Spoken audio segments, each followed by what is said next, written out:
আসসালামু আলাইকুম। আলু পরোটার একটা নতুন রেসিপি নিয়ে হাজির হয়েছি। এর জন্য প্রথমে দুটো আলু সেদ্ধ করে নিয়েছি এবং পেঁয়াজ বেরেস্তা করে দুটো আলুকে ভালোভাবে মাখিয়ে নিচ্ছি। লবণ হলুদ দিয়ে ভালোভাবে ওটাকে মাখিয়ে নিচ্ছি। ওটা ভালোভাবে মাখাবেন। তারপরে ফ্রাইং প্যান বসিয়ে সেটাতে একটু তেল দিবেন। তার উপর পাঁচফোড়ন দিয়ে মশলা দিয়ে ভালোভাবে নেড়ে নিতে হবে।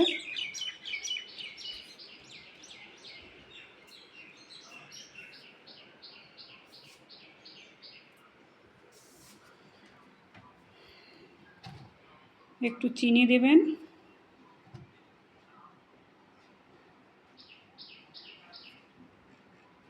তারপরে একটু জল দিয়ে মশলাটাকে ভালোভাবে কষিয়ে নেবেন।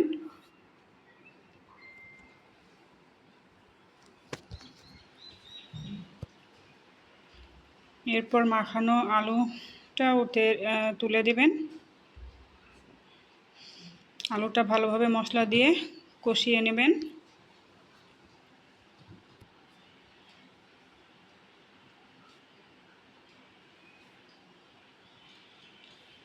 ভালোভাবে নাড়িয়ে নেবেন, নাহলে কড়াইয়ের তলে লেগে যাওয়ার সম্ভাবনা বেশি। এই পর্যায়ে তুলে নেবেন।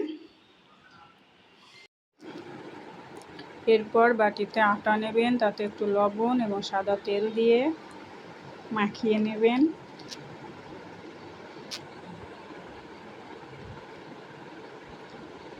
তারপর আস্তে আস্তে জল দিয়ে ভালোভাবে আটাটাকে মাখিয়ে নেবেন। হালকা হাতে জল দেবেন।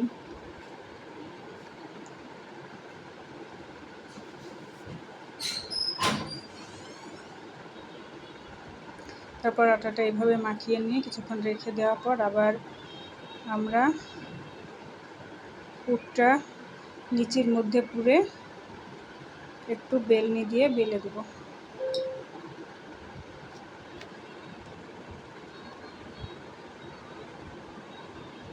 একটু মোটা করে বেলে দেবেন,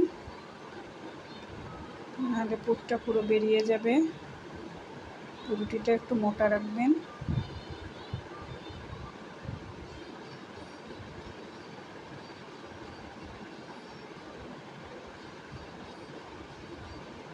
চেপে চেপে মুখটা লাগিয়ে দেবেন। তারপর আবারও এইভাবে বেলনি দিয়ে বেলে নেবেন। ঘুরিয়ে ঘুরিয়ে একটু বেলে নেবেন, তাহলে দেখবেন রুটিটা ঠিকভাবে হচ্ছে। এভাবে পুরোটা করে নিয়ে আবার গ্যাসে ফ্রাইং প্যান বসিয়ে সেটা একটু তেল দিয়ে, তেলটা গরম হলে আমি রুটিটা ছেড়ে দিলাম।